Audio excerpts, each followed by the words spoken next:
તો મિત્રો તમે જોઈ શકો છો કે ભાઈ આપણે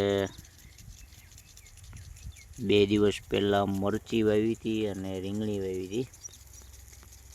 2 દિવસ પછી આજ ફરીવાર પાછા આપણે આને ફુવારા ચાલુ કર્યા છે. સવારની લાઇટ નહોતી ભાઈ, અત્યારે 6 વાગે ફુવારા ચાલુ કર્યા છે અને કમસે કમ 8 વાગ્યા સુધી ચાલુ રહેવા દેવાના છે, 2 કલાક કન્ટિન્યુ. બરાબર, તો તમે જોઈ શકો છો ભાઈ કે થોડુંક મરચી પડી ગઈ છે ભાઈ, નિમાણી થઈ ગઈ, એટલે કે હજી ચૂંટી નથી બરાબર, કરંટ નથી આવ્યો. અમુક છોડવા છે એ તાજા થઈ ગયા છે, આંતરપાક છે ભાઈ.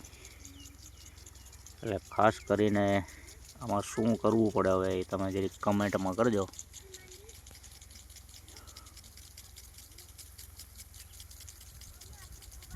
મિત્રો લાઈક કરો, શેર કરો અને કમેન્ટ કરો. બરાબર, જો ભાઈ આપણે તમે કેટલા દિવસે પાણી આપો છો અને કઈ રીતના વાવો છો, ખેડૂત કોઈ હોય અથવા તો કોઈ પણને ભાઈ શાકભાજી વિશેની માહિતી હોય તો કમેન્ટ કરી દેજો. એ તમે જોઈ શકો તો કેવડો મોટો ચાસ છે. બરાબર, 170 છોડવાનો ચાસ છે ટોટલ. અહીંયા રીંગણી આવી ગઈ છે, આ છે રીંગણી. એવું ભાઈ, નાના છોડ છે, આખી રીંગણી છે.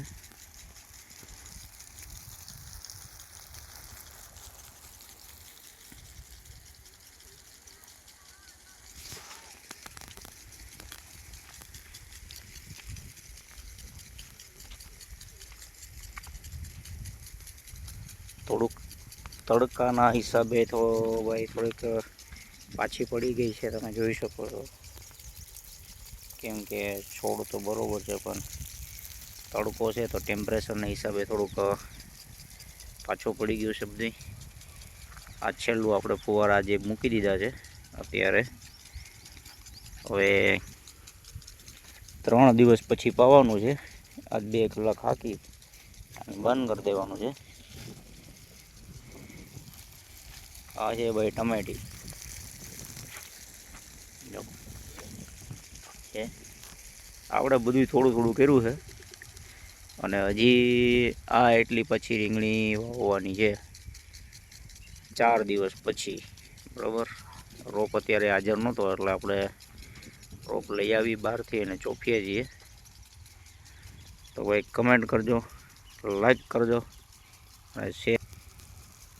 તો મિત્રો વિડીયોને ધબધબાટી બોલાવી દઈએ. બરાબર, જો ફુવારા ચાલુ છે. જો